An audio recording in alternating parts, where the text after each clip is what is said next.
తాకట్లో ఉన్న మీ బంగారాన్ని విడిపించి ఆ రోజు ఆన్లైన్ రేటుకి కొంటాం. Sharma gold company. నమస్కారం, సుమన్ టీవీకి స్వాగతం. నేను మానస. ఈ రోజు మనతో పాటు ఉన్నారు జ్యోతిష్య రత్న, జ్యోతిష్య చక్ర వైభవ నిపుణ డాక్టర్ రాళ్లపల్లి రవికుమార్ గారు. వారితో మాట్లాడదాం. జూలై మాసానికి సంబంధించిన రాశి ఫలాలు ఏ విధంగా ఉన్నాయి అనే విషయాలు తెలుసుకుందాం. గురుగారు నమస్కారం అండి. నమస్కారం. గురుగారు, జూలై మాసానికి సంబంధించి ద్వాదశ రాశుల యొక్క రాశి ఫలితాలు తెలుసుకోబోయే ముందు గ్రహ సంచారం ఏ విధంగా ఉందో తెలుసుకుందాం. తప్పకుండా అమ్మా. శరదిందు సమాకారే పరబ్రహ్మ స్వరూపిణి వాసరాపీఠ నిలయే సరస్వతి నమస్తుతే. సుమన్ టీవీ ప్రేక్షకులకు నమస్కారం. ముందుగా ద్వాదశ రాశుల్లో నవగ్రహాలు జూలై నెలలో ఎక్కడున్నాయో తెలుసుకుందాం. సూర్యుడు 17 జూలై దాకా మిథున రాశిలో ఉంటాడు, తర్వాత కర్కాటక రాశిలోకి వెళ్తాడు. కాబట్టి సూర్యుడు వచ్చేసి మనకి ముఖ్యంగా అంటే నెల గురించి చెప్పుకున్నాం కాబట్టి 16వ తారీఖు దాకా మటు ఖచ్చితంగా మనకి మిథున రాశిలో ఉంటాడు. నెక్స్ట్ వచ్చేసి గురువు కూడా మనకి మిథున రాశిలోకి ప్రవేశించాడు కాబట్టి మిథున రాశిలోనే ఉంటాడు ఈ నెలలాళ్ళు కూడా. అలాగే బుధుడు వచ్చేసి మనకి ఈ నెలలాళ్ళు కూడా కర్కాటక రాశిలో ఉంటాడు. ఇక కుజుడు సింహరాశిలో ఉంటారు, అలాగే కేతు కూడా సింహరాశిలో ఉంటారు, అలాగే రాహు కుంభరాశిలో ఉంటారు, మరియు శని మటుకు మీన రాశిలో ఉంటారు. కాబట్టి ఈ ద్వాదశ రాశుల్లో ఈ నవగ్రహాలు ఈ స్థానాల్లో ఈ మాసం అంతా ఉంటారు. గురుగారు, జూలై మాసంలో మీనరాశి వాళ్ళకి ఏ విధంగా ఉంది పరిస్థితి? ఏ విషయాల్లో అనుకూలతలు ఉన్నాయి? వాళ్ళ రాశి ఫలితాలు తెలియచేయండి. తప్పకుండా అమ్మా. మీన రాశి అనగానే మనకి పూర్వభాద్ర 4వ పాదం, ఉత్తరభాద్ర 1, 2, 3, 4 పాదాలు, రేవతి 1, 2, 3, 4 పాదాలు. ఈ నక్షత్రాల సమూహం అంతా మనకి మీన రాశిలోకి వస్తుంది. వీరు ప్రస్తుతం ఏంటంటే రాహుకేతుల బలం పరిపూర్ణంగా ఉంది. ఎందుకంటే వ్యయ స్థానంలో రాహు ఉన్నాడు, 6వ స్థానంలో కేతు చాలా బాగున్నాడు. ఏలినాటి శని నడుస్తుంది. ఏలినాటి శని 2.5 సంవత్సరాలు అయిపోయి ఇంకో సెకండ్ ఫేజ్లోకి వచ్చింది. ప్రస్తుతం రాశిలోనే అంటే చంద్రుడు ఎక్కడైతే ఉన్నాడో మీన రాశిలో అక్కడే శని ఉన్నాడు కాబట్టి స్ట్రెస్, స్ట్రెయిన్, మానసిక ఆందోళన విపరీతంగా ఉంటుంది. ఎవరి జాతకంలో అయితే ఒరిజినల్ జాతకంలో మన లగ్నం నుంచి లెక్క పెడితే చంద్రుడు శని ఎక్కడ కలిసి ఉన్నా కూడా విపరీతమైన స్ట్రెస్, స్ట్రెయిన్, మానసిక ఆందోళన ఉండడం, భయభ్రాంతులుగా అయిపోతూ ఉండడం. వాళ్ళు కూడా అంతే. ఇందాక వృశ్చిక రాశి చెప్పినట్టు ఏదైనా సరే మెల్లగా చెప్పాలి వాళ్ళకి. అనవసరంగా అధైర్యపడిపోతూ ఉంటారు. అలాగే చంద్రుడు శని కలిసి ఉన్నందుకు చంద్రుడు మాతృకారకురాలు ఎవరికైనా సరే. సో మన తల్లి కూడా ఎక్కువగా ఆలోచిస్తూ ఉంటారు, విపరీతంగా ఆలోచిస్తూ ఉంటారు. ఎందుకంటే చంద్రుడు శనితో కలిసి ఉన్నారు కాబట్టి మనమే ఆలోచించడం కాకుండా చంద్రుడు మదర్ కారకుడు కాబట్టి వాళ్ళు కూడా ఎక్కువగా ఆలోచిస్తుంటారు మనం. సో అలాగా మీన రాశిలో ప్రస్తుతం చంద్రుడితో పాటు శని ఉన్నందుకు విపరీతమైన స్ట్రెస్, స్ట్రెయిన్, మానసిక ఆందోళన, ఆలోచన, అధైర్యం ఎక్కువగా ఉంటుందండి. అలాగే చతుర్థ స్థానంలో గురువు బాగున్నాడు. చతుర్థ స్థానం అంటే గృహస్థానం, వానస్థానం, సౌఖ్యస్థానం, విద్యాస్థానం, తల్లి స్థానం. సో ఈ 5 స్థానాలకు అధిపతి చతుర్థ స్థానం. కాబట్టి తల్లితో చాలా బాగుంటారు, తల్లి చాలా బాగుంటారు, ఏం ప్రాబ్లం లేకుండా ఏడాదంతా. ఆరోగ్య విషయం కానివ్వండి, ఆయుష్ విషయం కానివ్వండి. అలాగే వాహన స్థానం, వాహనం కొనని వాళ్ళు వాహనం ఖచ్చితంగా కొంటారు. అలాగే గృహం లేని వాళ్ళు ఖచ్చితంగా స్థలం కానీ ఇల్లు కానీ కొనేందుకు అవకాశం ఉంది.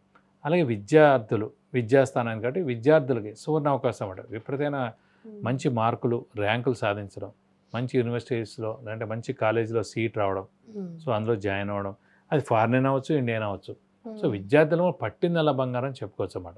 అలాగే ఆరోగ్యం, ఆయుష్ మటుకు ఆరోగ్యం విషయంలో కొంచెం మిశ్రమంగా ఉంది. ఎందుకంటే ఏలినాటి శని నడుస్తుంది, అలాగే ఆ మీన రాశిలోనే చంద్రుడి శని కలిసి ఉన్నారు కాబట్టి కొంచెం ఆరోగ్య విషయంలో జాగ్రత్తగా ఉన్నారు. విపరీతమైన ఈ ఆలోచనతోటే, ఈ అధైర్యంతోటే అనారోగ్యం వచ్చేందుకు అవకాశాలు ఉన్నాయి. కాబట్టి ఆలోచన తగ్గించండి, సరిపోతుంది. అలాగే వ్యాపారస్తులు కూడా మిశ్రమంగా ఉంది కాబట్టి పెద్దగా ఎక్స్పాన్షన్కి వెళ్ళడం, కొత్తది పెట్టడం అవి చేయకండి. క్రెడిట్స్ ఎక్కువగా ఇవ్వకండి. అలాగే అప్పులు వాళ్ళ బెడత కూడా తప్పదు, కొత్త అప్పులు కూడా చేయాల్సి ఉంటుంది. కాబట్టి మధ్యవర్తిత్వం వహించవచ్చును. స్పెక్యులేషన్స్ వల్ల కూడా అస్సలు వద్దని చెప్పుకోవాలి. ఇంకా ఈ రాశి వారు ముఖ్యంగా గురువు చతుర్థంలో ఉన్నాడు కాబట్టి సౌఖ్యాన్ని కూడా ఇస్తాడు, మెంటల్ పీస్, జనరల్ హ్యాపీనెస్ కూడా ఇస్తాడు అన్నమాట.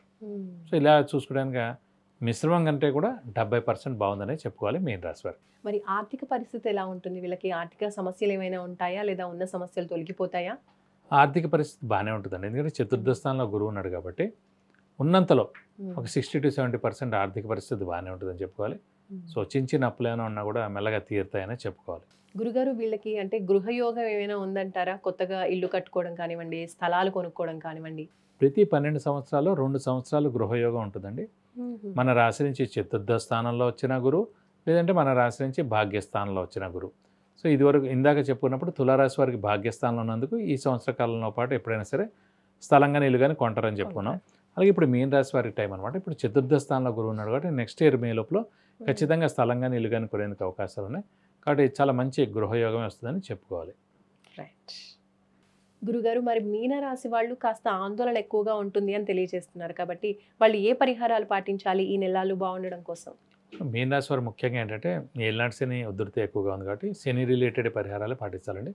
ముఖ్యంగా ఈ ఏలినాటి శని వెళ్ళిపోయాక ప్రతి శనివారం ఉపవాసం ఉండాలని ఫిక్స్డ్గా పెట్టేసుకోవడం. అలాగే వీలైతే ఒకసారి రక్తదానం చేయడం. నేను ఎక్కువ రక్తదానం ఎందుకు చెప్తాను అంటే మెయిన్గా ఏలినాటి శని కానీ అర్ధాష్టమ శని కానీ అష్టమ శని కానీ నడిచేవాళ్ళు రక్తదానం చేయడం ద్వారా, అది కూడా శనివారం రక్తదానం చేయడం ద్వారా ఏంటంటే మనకు అనారోగ్యం చేసినప్పుడు మనం బ్లడ్ టెస్ట్లు చేయించడం లేదా ఏదైనా చిన్న సర్జరీ దాకా వెళ్ళడం ఏదో ఒకటి జరుగుతుంటాయి ముదిరితే కనుక.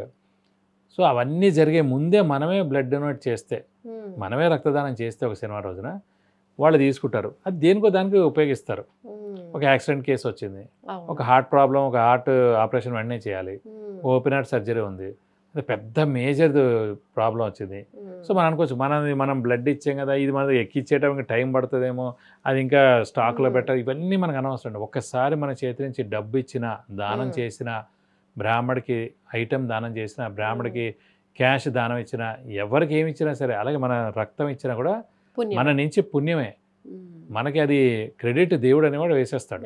మనకి డెబిట్ అయిపోవచ్చు కానీ క్రెడిట్ అనేది బ్యాంకులో మనకి దేవుడు వేస్తాడు.